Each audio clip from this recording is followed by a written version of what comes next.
still like we're working on everything. Yeah, my life, I realize, is like a show with no intro. It's like we're just gonna start. My life is kind of like SNL, you know. Just gonna see where this shit goes, you know. So, but yeah, like I was saying, I'm going to Tampa, Florida. For the first time for me to go this far south, I'm a little nervous because you know what Charlamagne says about Florida niggas, you know, Florida and the Bronx, and you know, I hail from up north, so I'm about to take on the rest of them. But I'm going down there to see my boss / mentor Dave Anderson and Derek Grace, right? So it's like Gohan and Trunks, you know, they about to fuse and do the thing because Dave Anderson dropped a book recently, and you know. Derek Grace was in Forbes because he made $1.4 million in a month. So they both have a lot to talk about. And I threw myself on him, bro, like a baby. Like they just signed a deal, you know? Like I'm trying to get pregnant or something. But I was like, yo, I'm coming on the trip. I don't care. Like I was like, I said, sir, of course, you know, if my mother's watching this. But I was like, yeah, I'm trying to come, you know, like this is a culmination of both my mentors, one that brought me to the other. So it's no way that I'm not coming. So he was like, yeah, all right, come. And then a couple of days go by, which is like closer to today, which is Monday, and I look at my account, you know, it's close to the 1st, and I'm like, so, you know, but, you know, I make some things shake here and there.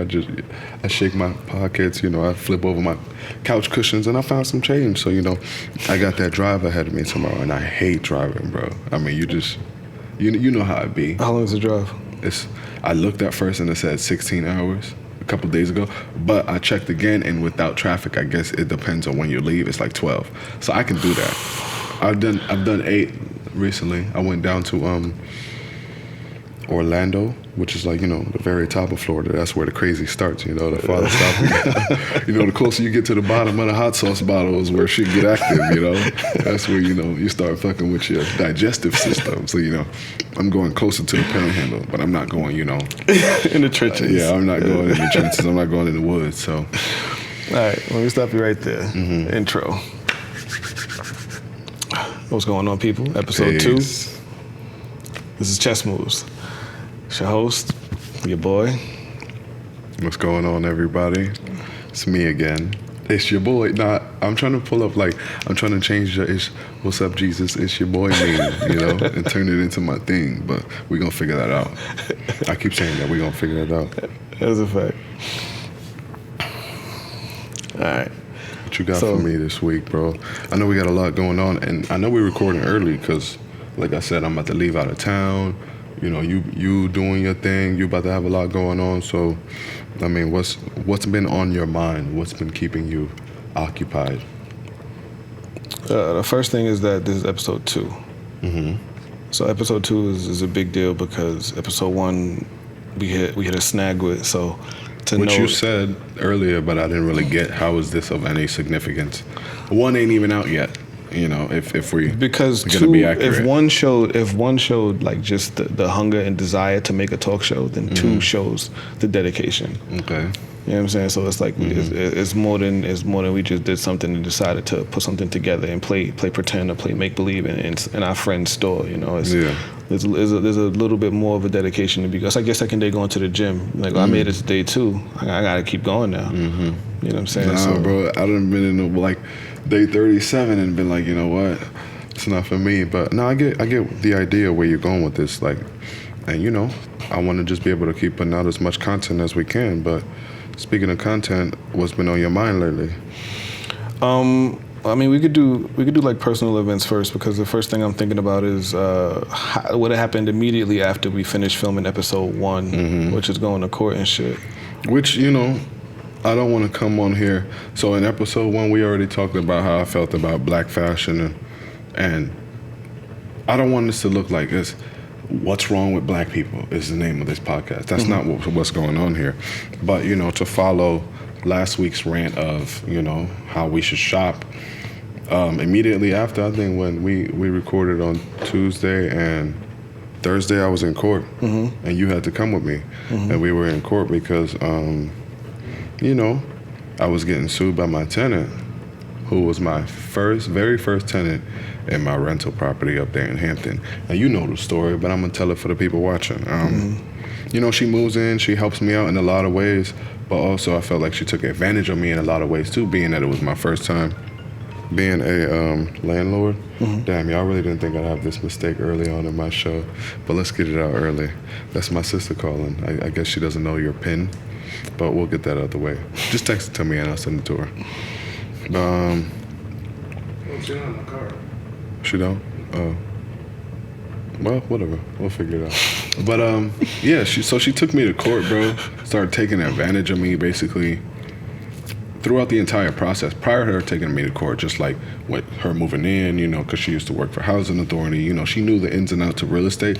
Whereas, you know, me, I'll just jump into any old thing that, you know, I'm interested in, and I'll see where it takes me. So her knowing that, and you know, it came time for my lease was up, and my house was nowhere near the condition that I gave it to her in. And I know that specifically because, you know, Section 8 is very hard on how you, it's very, you know, strategic about how they allow you to sign leases with their clients. So it was very tough for me to get her in for the simple fact that I had to get my property into a certain condition, right? So for her to use that against me, bro, and I mean, you were in court, so you saw how it went. And, you know, I wish they allowed us to bring phones and cameras because I really won't be able to dictate exactly how she made me seem in front of that judge, but it was a black tenant. I'm a black landlord, and we were in front of a black judge, which is ironic to me. But, you know, just sitting there and having her do the he said, she said, and she's like 3 times my age. And so I was so humbled in the fact that she was even renting from me, because I'm like, yo, I'm a kid, I don't know what I'm doing. So to see me in court be manipulated in that same aspect was just very eye-opening for me. So, you know, when we left, I told you I learned a $500 lesson that day. And, you know, I'm glad I learned it now and not $100,000 into the game, you know, because that would have made a big difference. Does it sour your your opinion on like renting to people again, or? No, absolutely not, because I have a tenant in there right now, and I know what not to do. You know, my lease is about to be up. Well, we're in September in a month and a half, you know, so I'm already prepared for, you know, the next fight. So I'm not honestly deterred at all or worried about, you know, being a landlord anymore. I'm doing it more strategically now, of course. Anyone would, but yeah, that's the only change that I'm gonna make is just, you know, I'm shifting gears. I'm not slowing down or anything like that. Well, how was it going to court? Like that being your first time and shit, going to court ever, and then. I mean, that wasn't my first time ever in court, but that was my first time for that particular reason. And I was excited because I knew it was going to be a learning process. I'm like, I had the money, you know, I'm like, all right, cool, I got to give this lady, I don't have to give it back, but let's see how right I am, you know, because, you know, everybody swears they know what they're talking about until it's time to put money on the table. So right. I had some money on the table and I was willing to bet on myself, and I wouldn't necessarily say I lost. I just have to give a deposit back that I didn't necessarily want to. So, I mean, it went from $2,000 just about claim, yeah. Just about. She was saying all types of stuff that, you know, she had to pay for, you know, yeah. Cleaning crew and carpet people and all types of stuff after she moved in, which was all frivolous, you know. Yeah. I forgot who taught me that word. Was it Diddy? Frivolous charges, you know. I've been hearing that since I was like 10. No, it's one black educator that's out here just. But, do you think? No, it's Dame Dash. Dame Dash is the one that just be throwing that word around. Shout out to Dame. But yeah, she was throwing all types of stuff at me, and I think she did it because she had the time on her hands. You know, being somebody who's in that position, you know, it's like somebody who enjoys going to jury duty. You know, you got the time on your hands. I'm like, I'm active, bro. You know, like I spent more in time in court than I would have, you know, not dealing with it at all. But I feel like that was the motivation behind it. And who wouldn't fight for $500? You know. Do you think the judge was fair? I mean, yes. Not fair to landlords, or not fair to. Yeah, I'm gonna say she was fair because all in all, the outcome was that I didn't do enough homework as a landlord. So I mean, it's always gonna be on me in that aspect. If you know all the rules to the game that you playing, ironically for the podcast to be named Chess Moves, if you know all the moves to the game that you're playing, then you can't say somebody cheated you. So she claimed that I cheated her, but I didn't know the rules. But now I know, you know. So for your next tenant, Like, what's something that you want to do differently? Why are you whispering? As close as hell to my. Am I good on sound? How am I with sound? We good to go? Bro, see, he's over here trying to serenade me.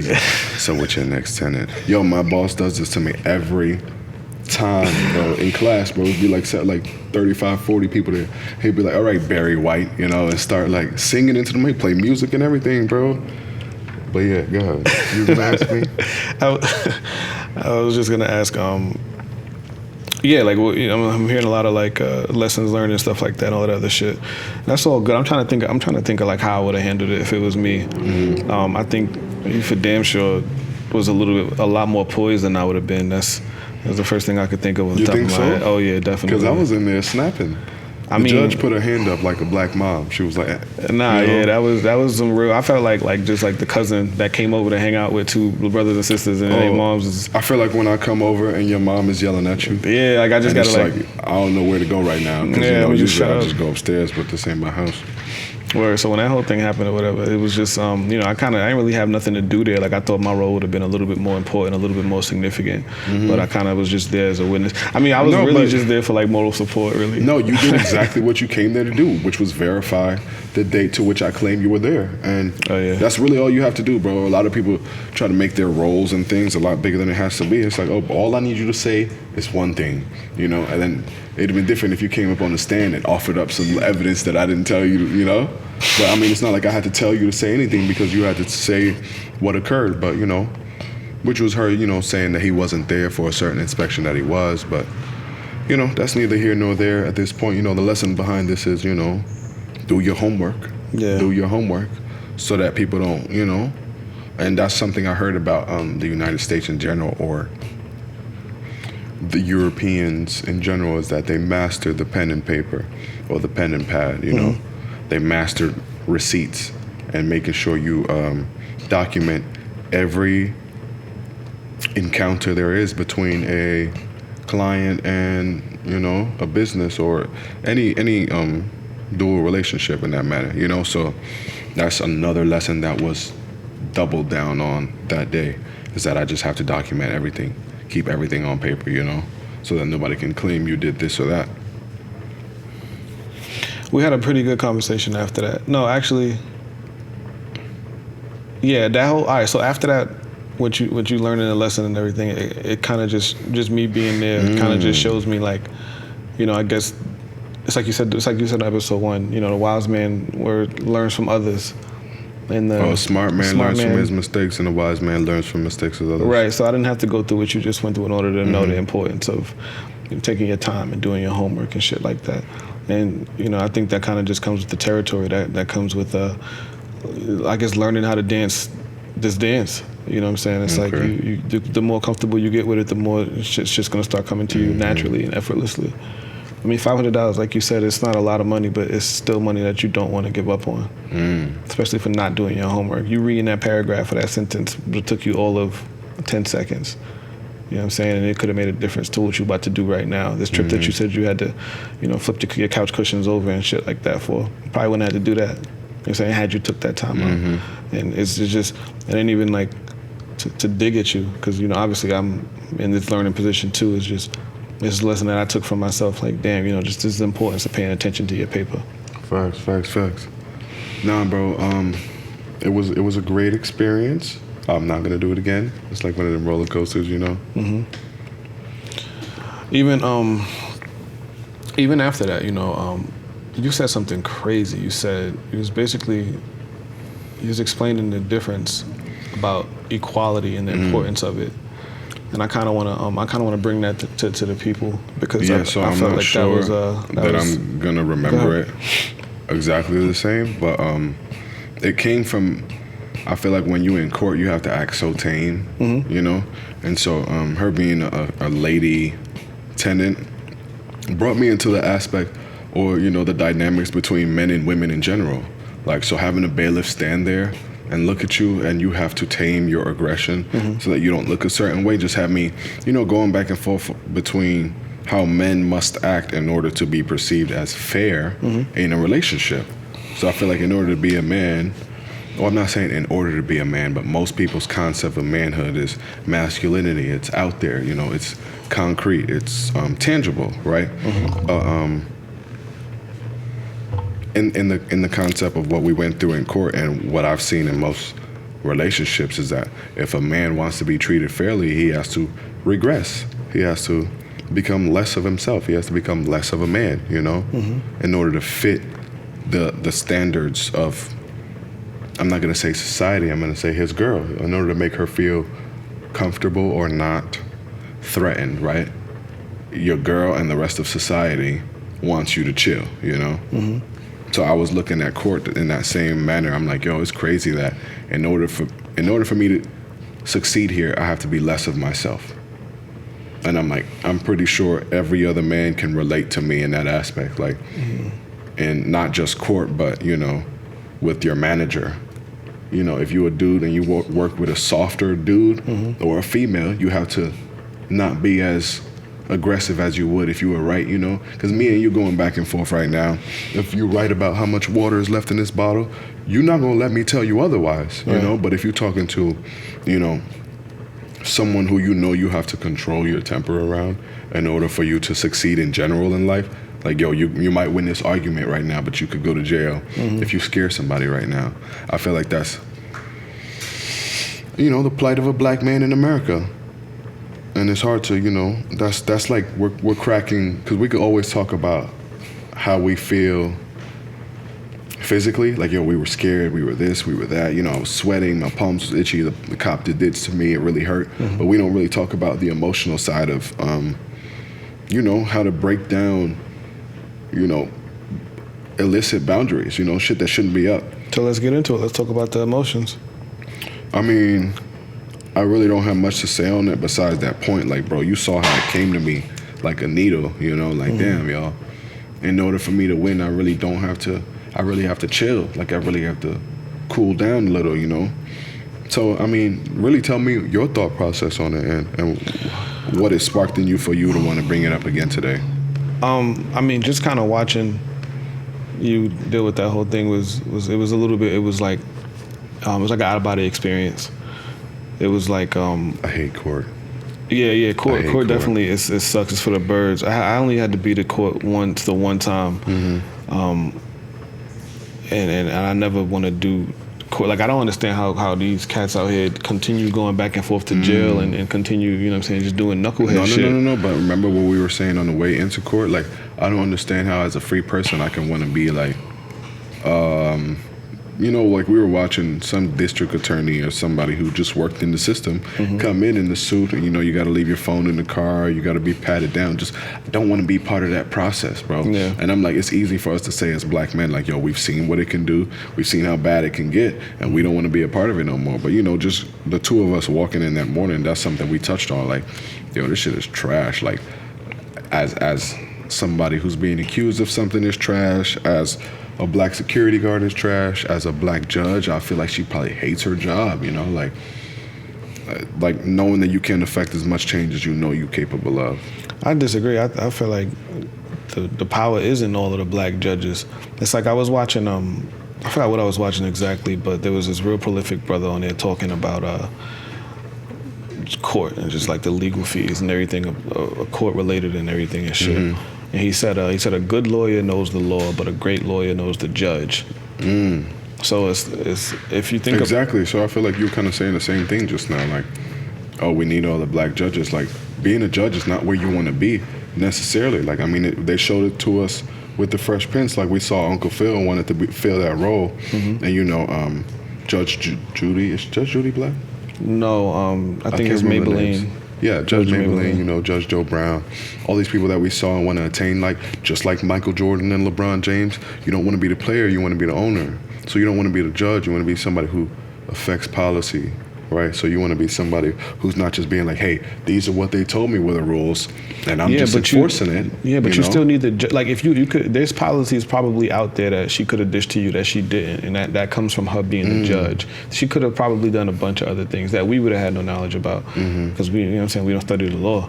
But I think that I guess I kind of agree with what you're saying, but then I strongly disagree in the sense of the power doesn't lie in being a judge. I thought the power lied with being the lawyer, for a long ass time. But they could just present your case the best way they can, but the ultimate power and the decision comes from the judge. Because even if the policies do list for what she can and can't allow, she also has the power.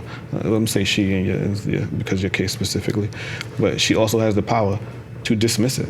You know what I mean? And if she would have just dismissed it, then it would have been nothing to talk about. Mm-hmm. So it's a lot of power that we don't really even be looking at from just the judge herself. No, you're right. And I mean, that's what you're here for, is to put me onto these things that I'm like, kind of let go over my head, because I think people are like being spiteful or petty towards me.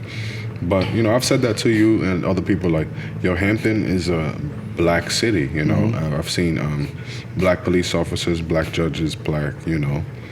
Hampton University obviously is a HBCU, so yep. It's nice to see. But now that we have people in place, I just the entire situation was just trash.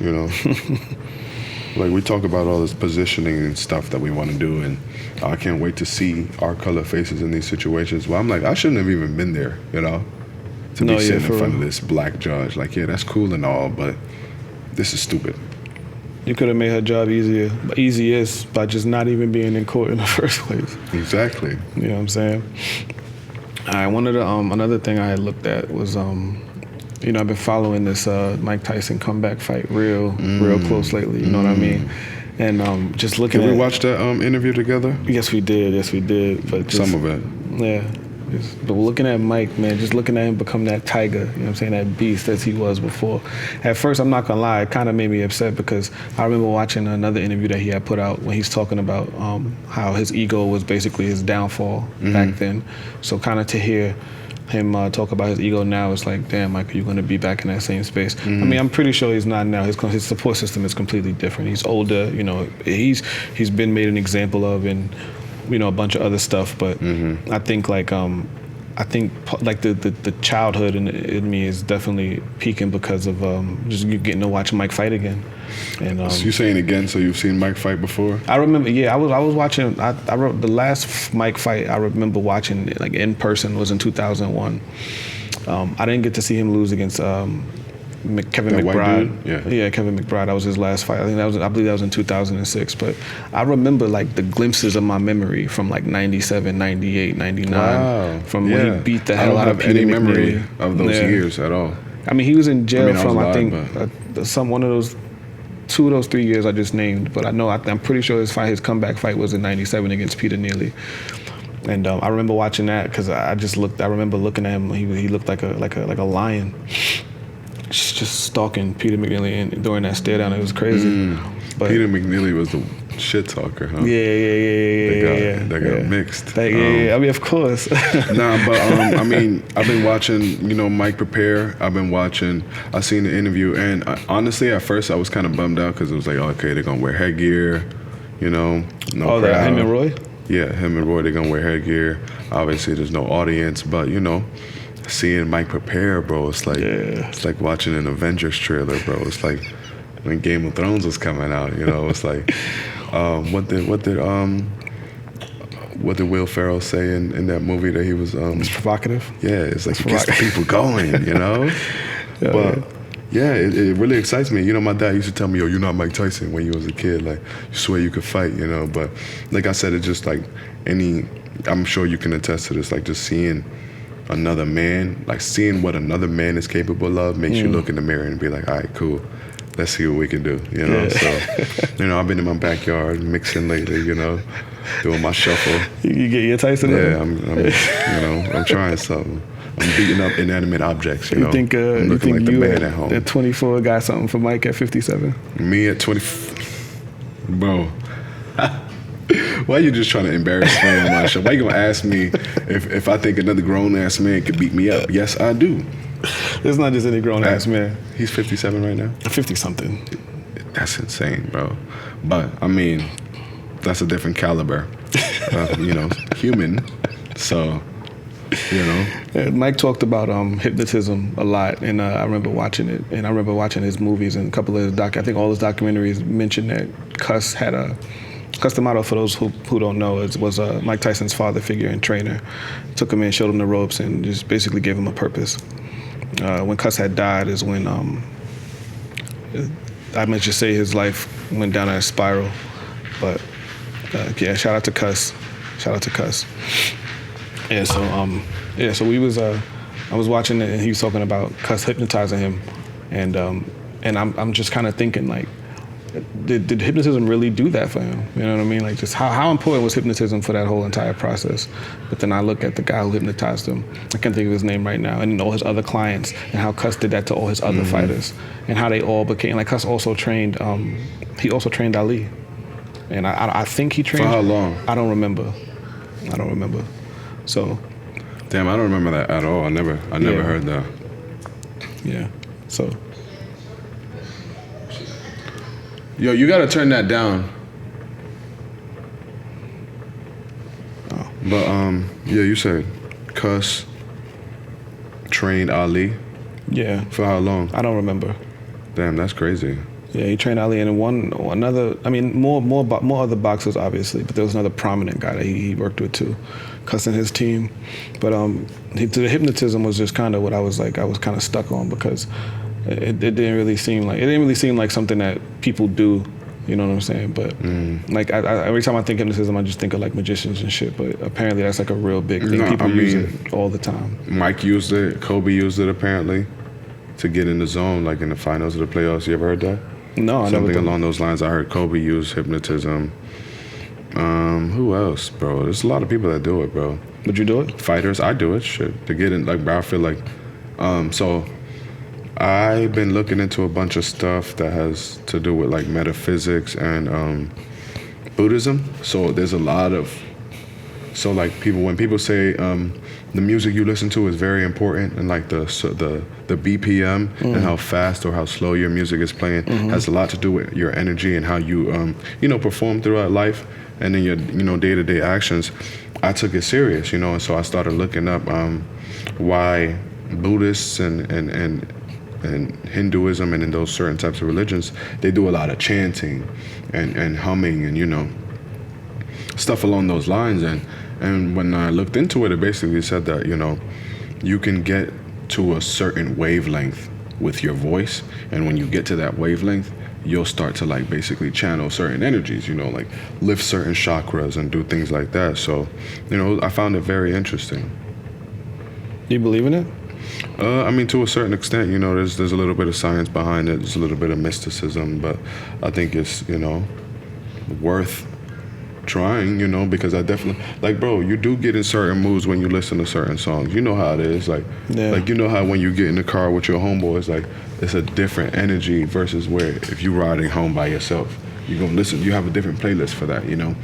We have a workout playlist versus you and your ladies playlist. You have different energies, and it's repetitive, so much so to where if you listen to it every single day and it's not necessarily the most positive stuff, then you might want to check, if you should be blasting this at like, 100 and some odd decibels in your ear every single day. This dude yelling about killing people and stuff like that.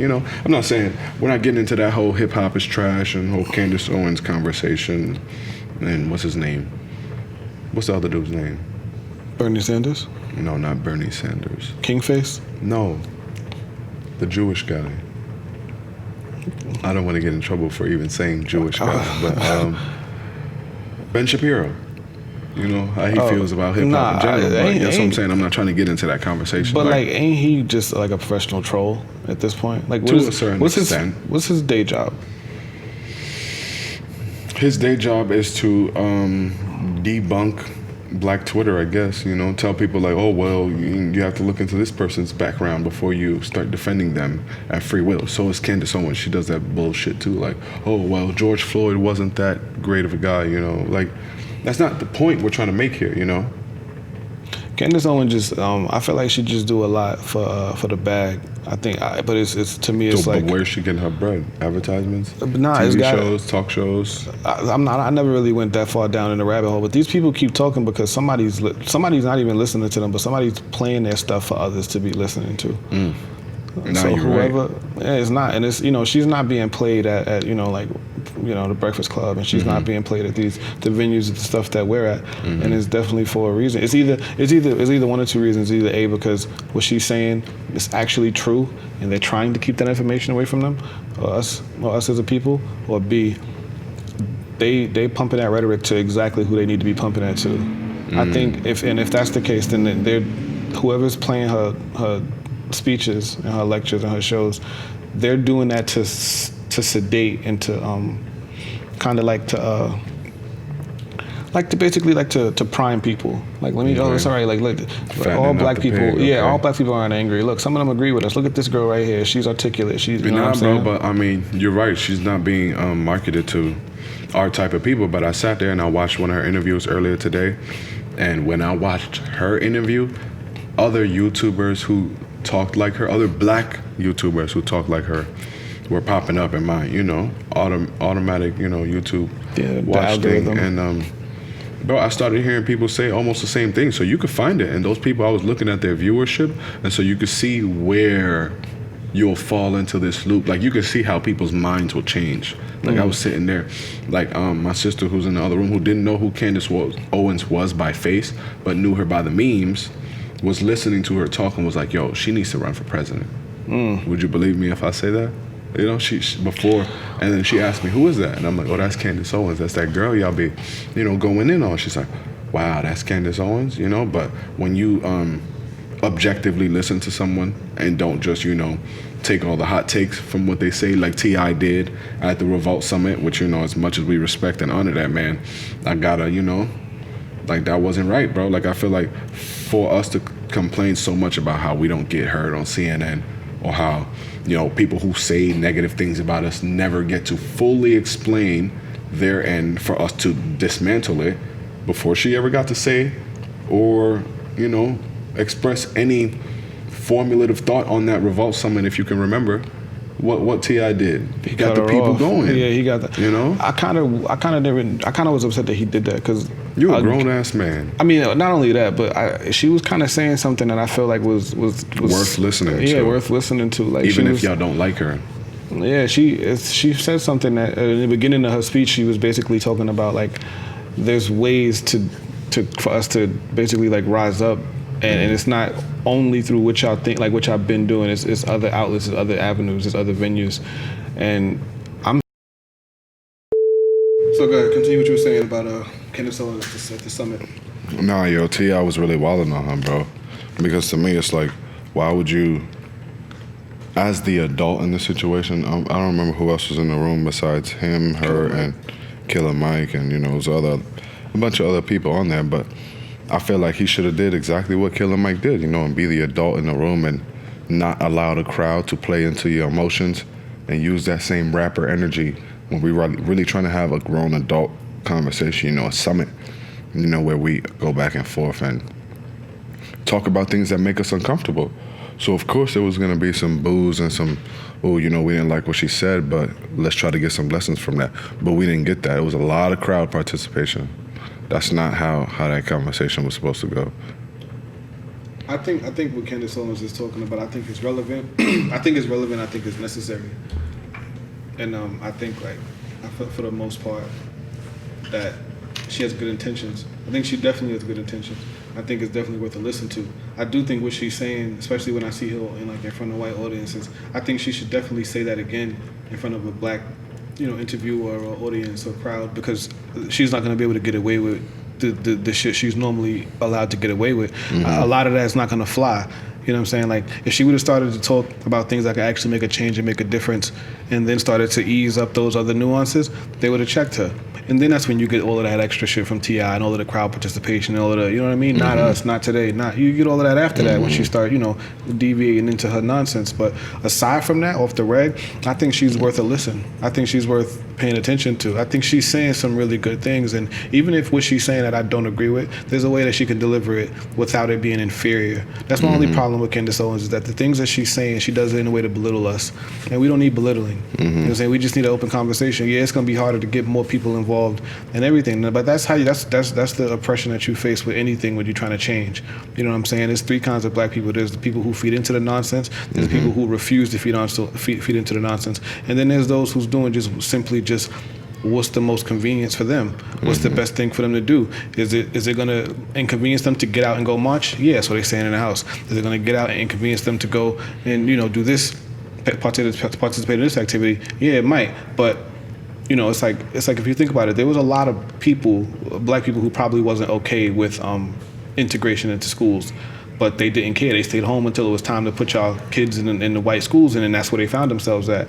So, people do really do what's best for them sometimes, and at most times and everything. But, I think what she's saying and what she's doing, it can be taken serious, but it has to just be done a certain way. Again, it just has to be pitched right and delivered right. And, even with the things that she's saying to rouse the emotions of us, because sometimes we need a little bit of ass kicking. Sometimes we need somebody to get up in our ass and, kind of like how your mother did or your father did back in the day. But so it's necessary. It's definitely necessary. It's the way she's going about it, though, I can't agree with. That shit is whack. Candace Owens, you know what you're doing. You know what you're saying. You know that this shit is corny. You know what I'm saying? You're right to it, huh? Yeah, and it's like on. But what about her rhetoric? Don't you like? I want you to get specific because you're saying you know what you're doing. So I feel it. Like, I don't think she's saying anything different. I'm just playing devil's advocate right now, but I don't think any of the medicine she's giving us is gonna be bad for us in the long run. I can't really see. She said, all right, I'm gonna just go into one specific. She had a summit in front of I believe it might have just been her personal YouTube channel where she was just reading like a Q&A, and she touched up on and she started talking about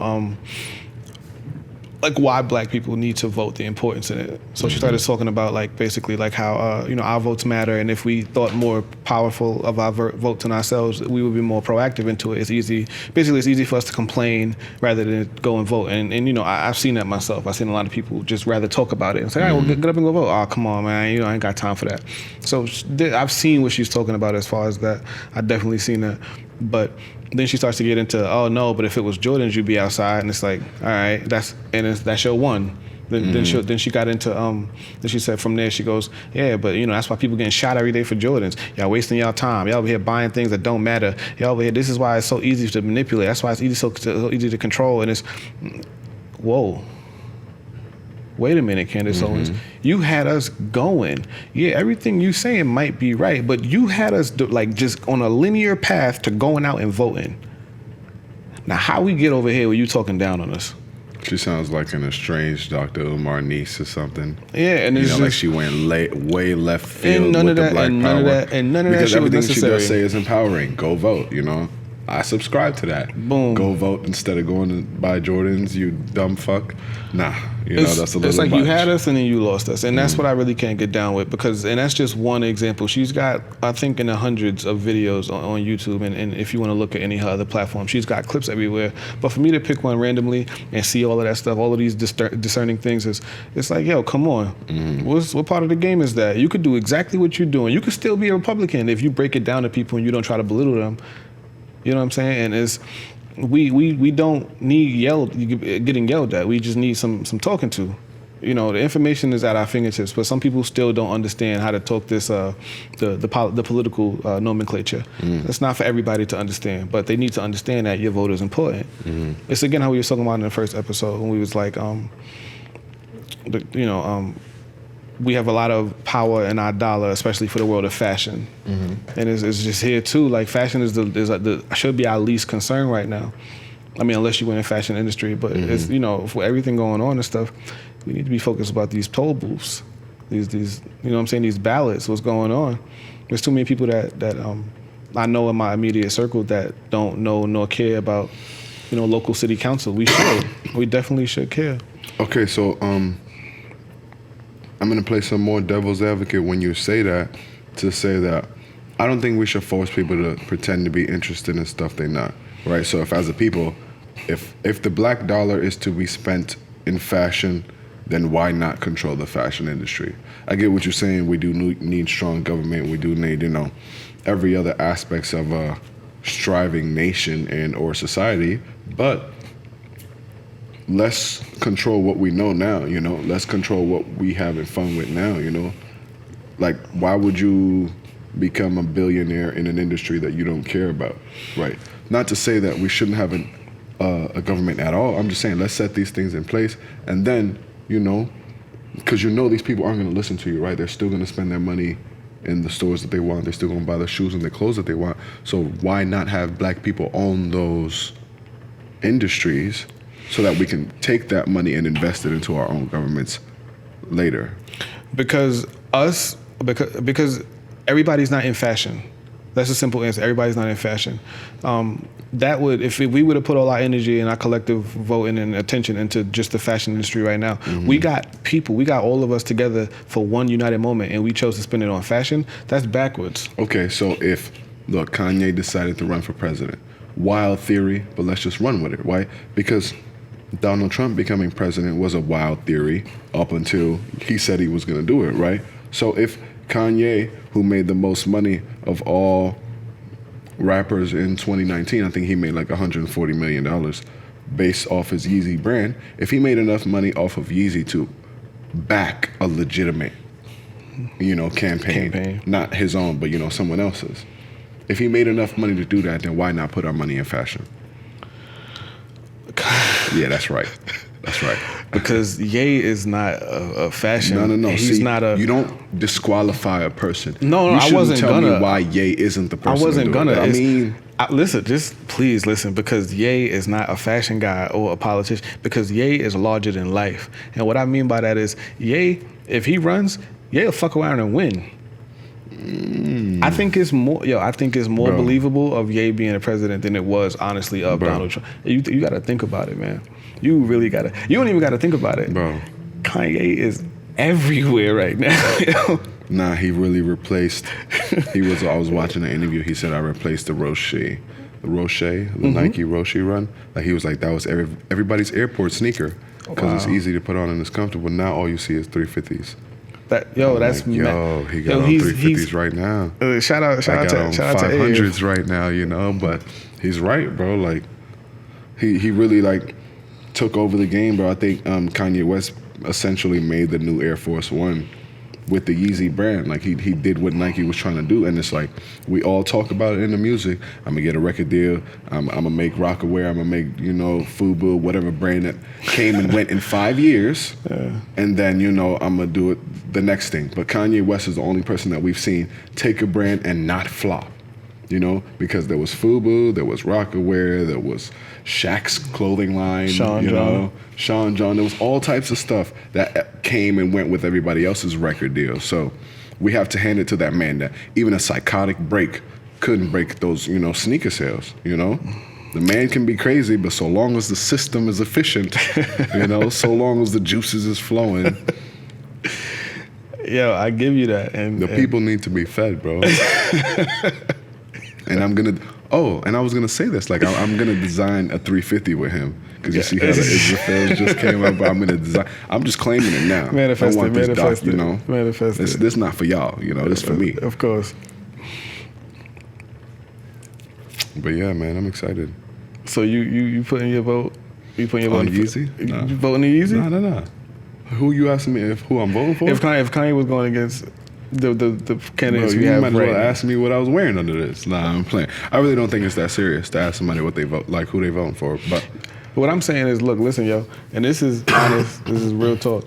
You know, think about it. Most of the people voting right now are voting because they're being told to. People are gonna listen to the fact that Kanye West, somebody that they've been hearing, whether they know his music or not, they recognize that name. That's like saying Logan Paul's voting. You don't have to listen. You don't gotta agree with nothing he say. Nothing he say. I promise you, they're gonna vote for him in Middle America, or, you know, depending on what time you're watching this, White America.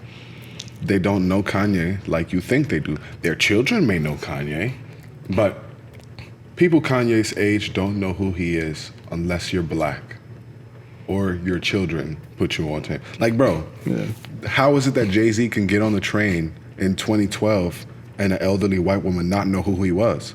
So you really think Kanye is going to win that vote, bro? We only 17% of the population, I feel like bro. she would have knew. Black people of She woulda knew, 330 million of the last census, which I think we close to 500,000 people in the United States now.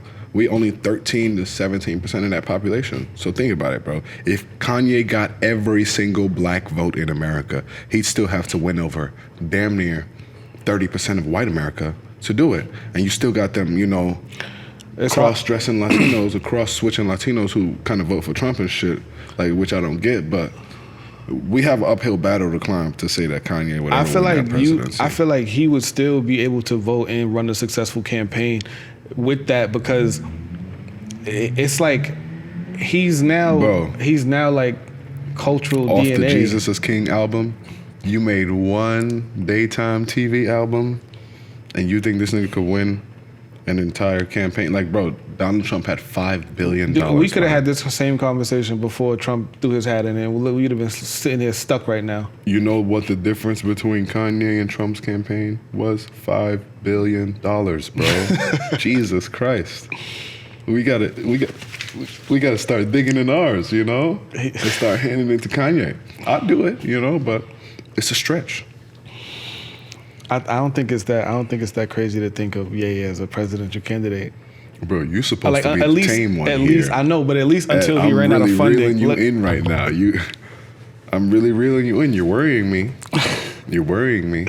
Yo, I'm if anybody, I'm the most critical person I know of Ye. But I'm thinking it's not even about him. Again, I don't believe in him as a president. To you. It's right. I don't think it's even that. I think it's just more of the celebrity of a person. Mm-hmm. I think his celebrity speaks magnitudes. In Roman times, they banned celebrities from running for office, and so the same reason why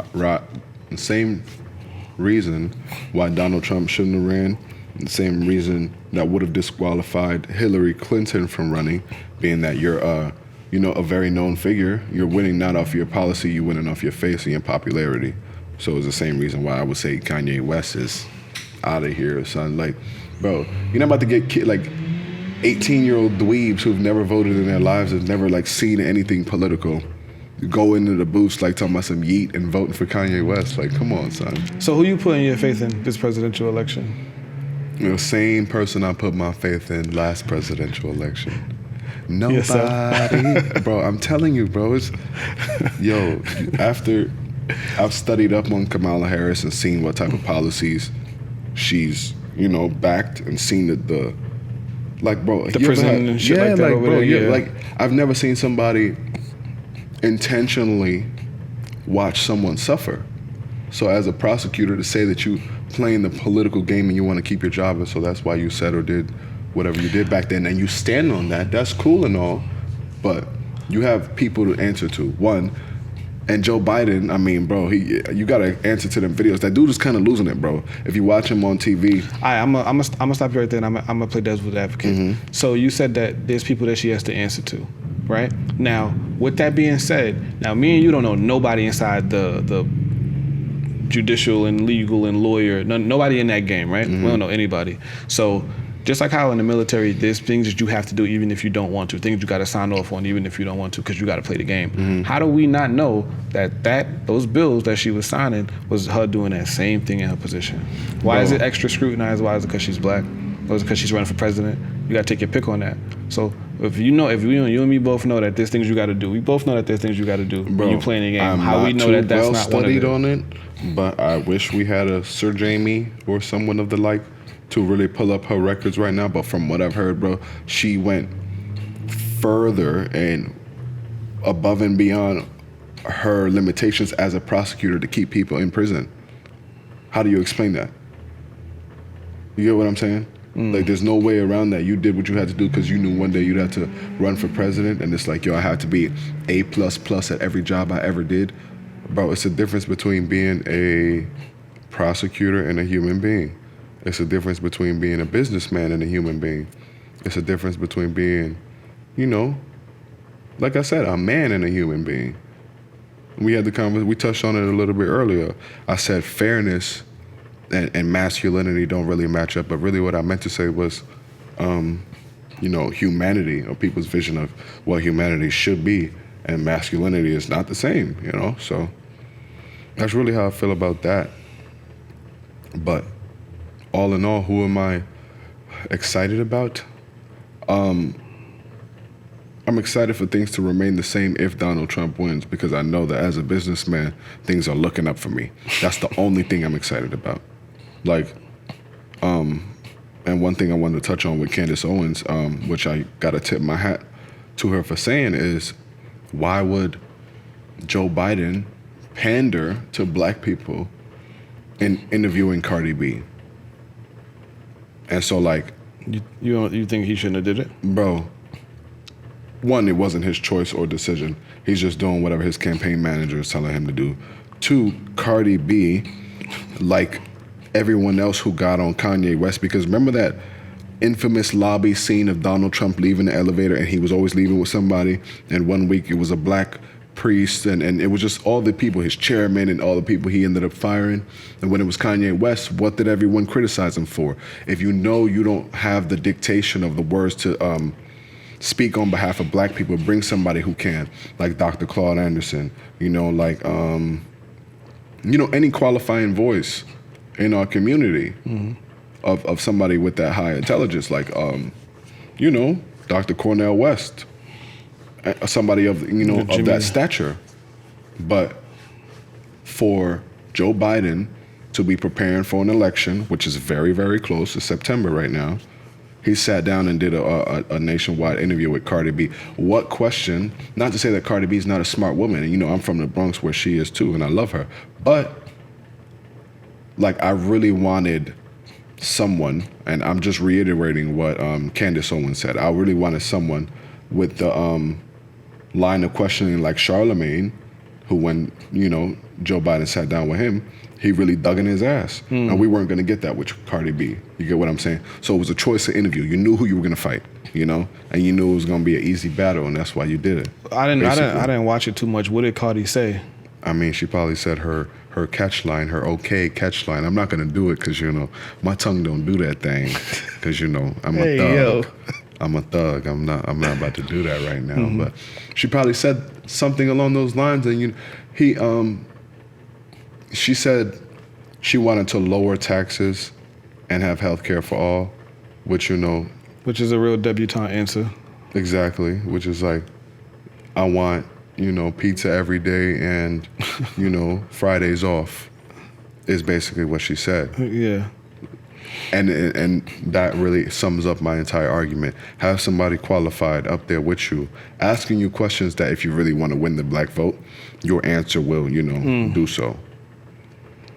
Yeah, I definitely, I skipped that interview on purpose. I didn't really even want to entertain that. Again, it's nothing against Cardi. It's just, if you really want to win the black vote, you don't do it by talking to celebrities, man. You do it by making a difference. You do it by... But I mean, it worked. And it's going to work if he wins, I promise you. We talk about how things should be, but we have to look at what reality is, because we talk about like the rights and wrongs in societies, and things should be like this and things should be like that. But Donald Trump wins, and I guarantee you if he was out of the way and Kanye West was like the first to ever do it, he probably would have won too. So it's not what's right or what's wrong that's really gonna work. It's what's, popular. It's what's now. So you think pandering works? Pandering works, yes. Hillary Clinton brought a bottle of hot sauce in her purse to the Breakfast Club. I don't care how much you like hot sauce. I'm not gonna bring, a can of dip to a radio station that, they probably dip at. Exactly.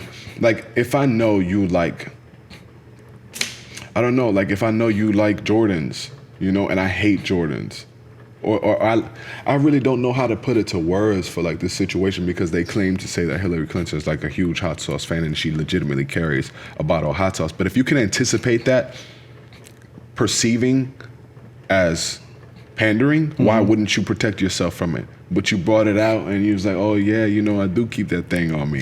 Like, no, Hillary, you don't. You don't.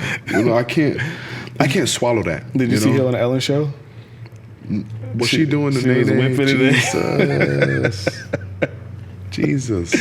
Yeah, she was. She was doing it. I'm not gonna comment on that, bro. Did Trump pander? Trump did not pander at all. Right? Yeah, I didn't think he did. Trump is a thug, bro. not to, I'm not, bro, the duality in this right now makes it sound like I'm crazy right now. But, bro, that man didn't put his hand over his heart during the Pledge of Allegiance. And you know how much these people love God and Jesus. Yeah. How much they love America. I said God and Jesus. How much they love America and Jesus. Like, you put, American pie or like apple pie next to like the Bible, like white people go crazy. There's America. You get what I'm saying? That's America in one picture. Yeah. So for him not to put his hand over his heart for the Pledge of Allegiance and still win, but they were freaking out that the Democratic National Convention took God out of the Pledge of Allegiance. That man just be standing there. He's like, nah, I don't rep that set, That's not gang, I'm about the money. He's like, I don't wear red or blue. I wear green, He said what I be saying. Shout out to Trump for not pandering at all. I could have sworn I saw... He didn't come to the Breakfast Club. He didn't go to Hot 97. He didn't sit in front of Ebro. He didn't drop a freestyle? He didn't drop a fucking freestyle, man. Yo, that's crazy. He won. He won off the strength. He was like, my pockets got me. I got me. I don't need y'all. I'm not about to, I'm not about to do I don't. He's like, I'm not doing it. He's like, I look stupid. He's like, I already got the hair thing going on. Oh man, you a whole fool, man. But yeah, man, I'm just looking at it in hindsight. It really doesn't matter because we already know how we're gonna maneuver, but. It's interesting to entertain right now. I know they was talking about this at work the other day. They was saying how, because I work with just everybody in my office, a little sidebar, is a pregnant female, a recovering pregnant female. Okay, so you work in the nursery. Basically, yeah. Uh-huh. So that's what I do all day, and the conversation had just leaned over toward who they would vote for in favor of Hillary and Kamala Harris, and it's interesting because one of the girls that I worked with has said, she said, one's Hawaiian, one's like Mexican, some kind of Mexican, and so they're both relative, they're minorities or whatever. So the Hawaiian girl goes, oh, I'd vote for Hillary, and the other girl goes, oh, I vote for Hillary too. Why would you vote for Hillary? And she goes, oh, because she was doing a nay-nay. And she was out there lying, bro. I promise. I promise. I wish you were making this up for the show. No, I promise you. This is a true story. And she was out there whipping and doing a Dougie. And yeah, I like that. Yeah, got some. We're going to A our way into an early grave. I say that all the time. So she said that, and I was listening. I'm like, two things came to my head. I was like, damn, yo, you real stupid. And the second one is like, now if Kamala Harris would have been out there fucking whipping and nay-naying and shit, they'd been calling her crazy. He out there tap dancing for them damn votes and them white peoples. They'd been going crazy on her. No, but do you think she'd have got it worse if she was line dancing? If Kamala was line dancing, it would have been understandable. Because like I said, it's only 13% of us. It'd have been understandable. She gonna have to do her thing, you know? Exactly. Because it's either that or like she, start like start a band. I seen one of them nice ones. I seen one of them fire line dancers too. They was getting it. There was a dude that he was in an Adidas track pants, shorts, and some Air Force Ones, like me, like the hood fit. We gotta get him on the couch. Yeah, like I know that outfit makes like my fashion people cringe on the inside. Yeah. But that's for us. For sure. Again, it would have been understood if she was line dancing. If she's line dancing, we know that she has to cross over. She got to cross over to that other audience. So it would have been understandable. It would have been acceptable. I don't think so, bro. I don't think so. You give us a lot of credit. Collectively, we have to think like that. They always say like be the change you want to see in the world. So I gotta think. I gotta start that. What's easy to do if you tell somebody like if people see something, like if you see like somebody gets slapped and you around a group of people, y'all are all gonna look at each other because y'all are all gonna try to find that collective thought. Like, what are we all feeling right now?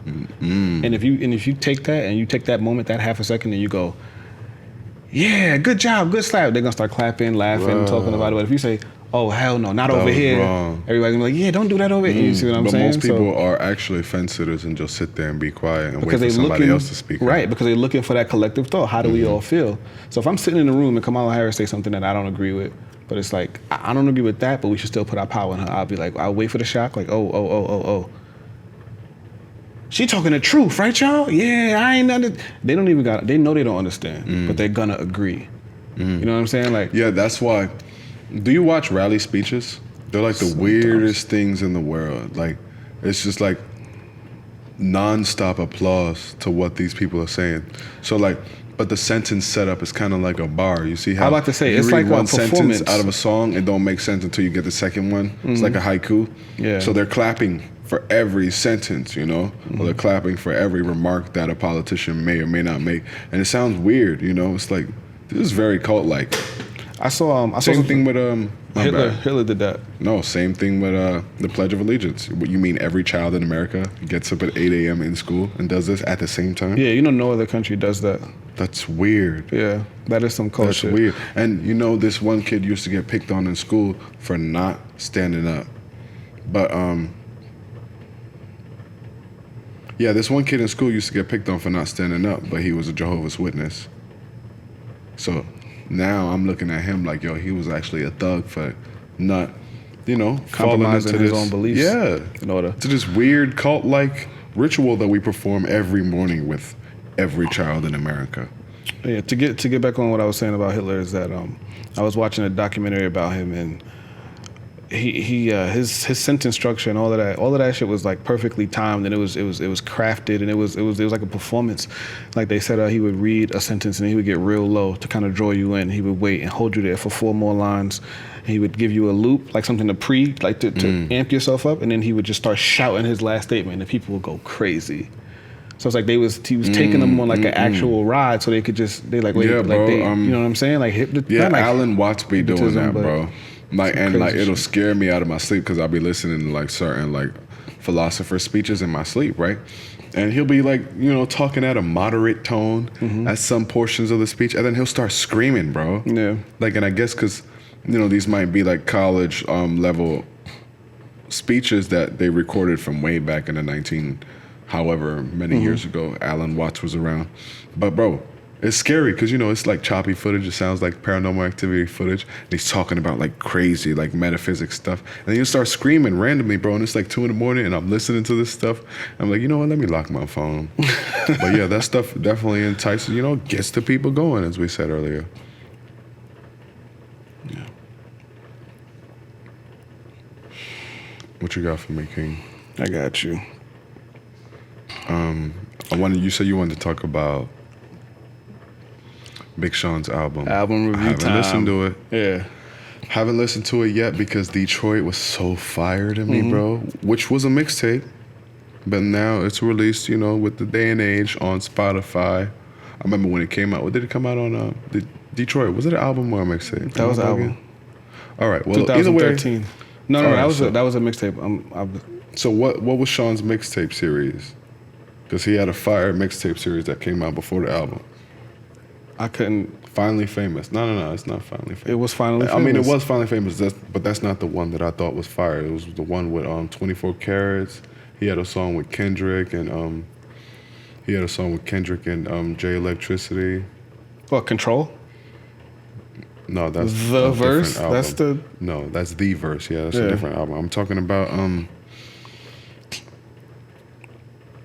I don't know. He just had this fire album that had the all black cover. That's Detroit, right? That's the album. All right, cool. So yeah, exactly. See, it was a mixtape. See, I knew I wasn't bugging. Wait, the Detroit with him, it's like in crayon. It looks like he's in crayon.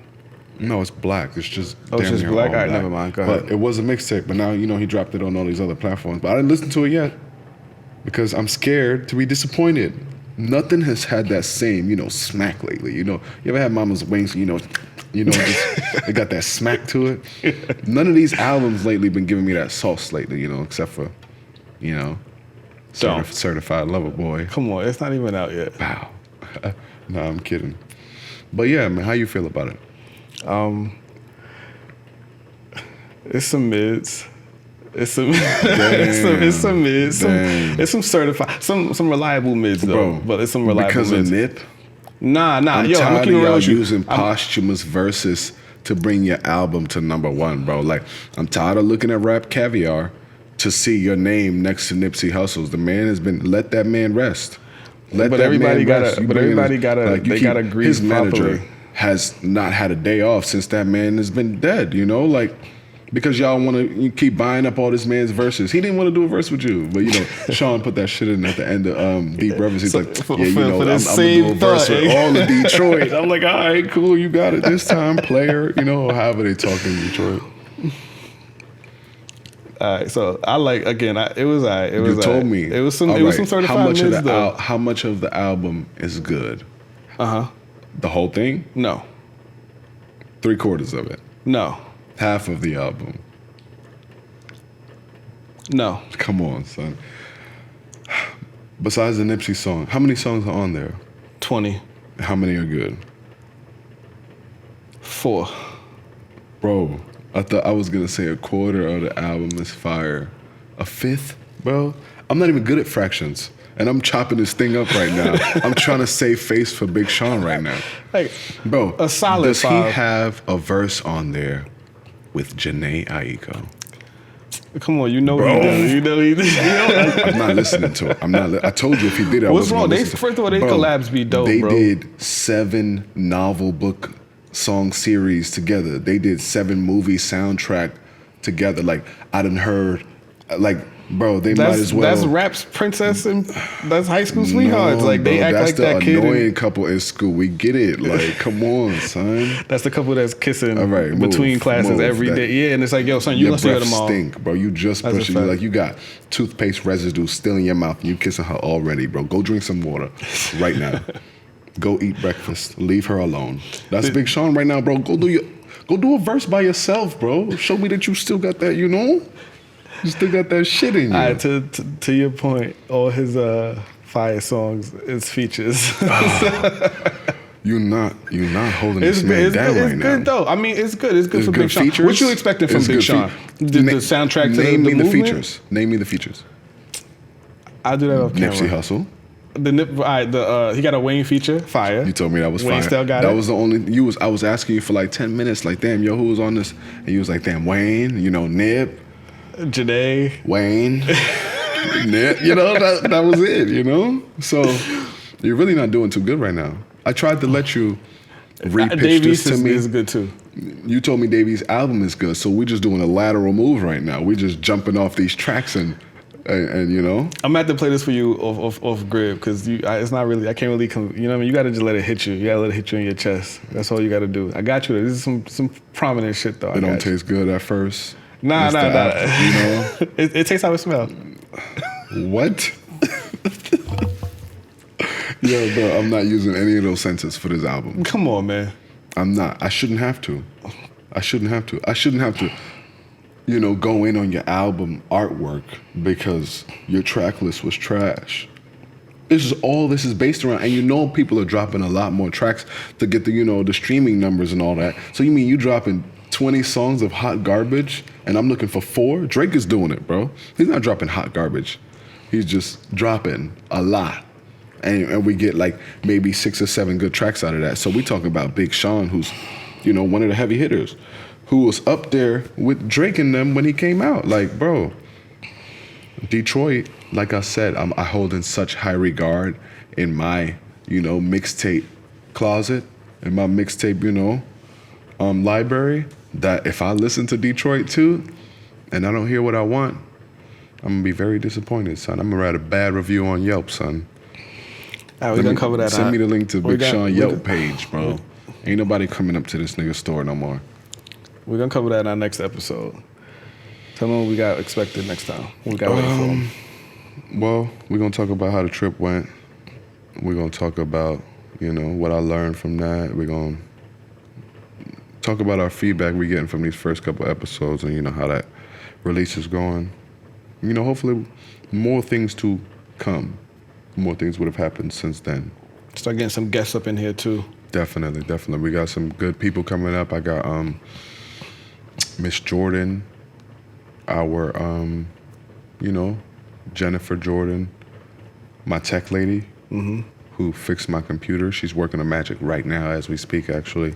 Yeah, we got some people coming. We got some things coming. We got more from the team. You know what I'm saying? You're going to kind of see this whole thing unfold and everybody we got doing their part.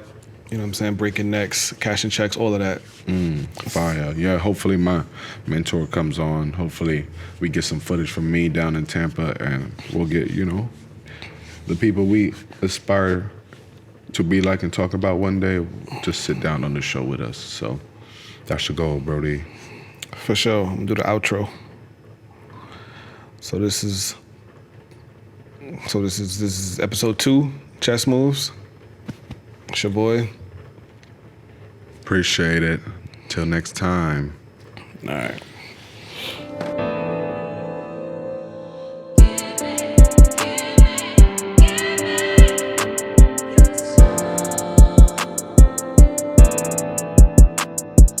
Detroit Police Chief James Craig says the death of George Floyd was murder. At a press conference this afternoon, the chief shared what he feels needs to be done with the Minneapolis officer who put his knee on Floyd's neck. Larry Spruill talked to Chief Craig, and Larry...